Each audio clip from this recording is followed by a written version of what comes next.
శోధన సహించేవాడు ధన్యుడు. శోధనలో కేవలం విశ్వాసకి మాత్రమే వస్తాయి.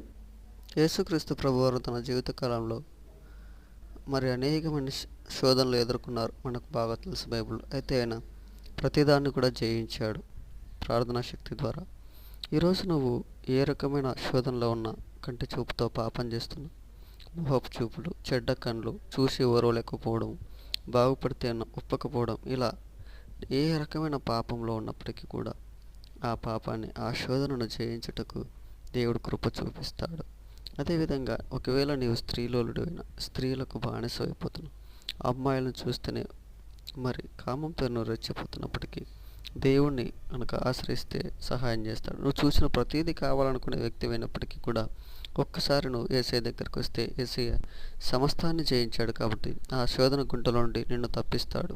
దేవుడు సహాయం చేసి నడిపిస్తాడు. ఆమేన్.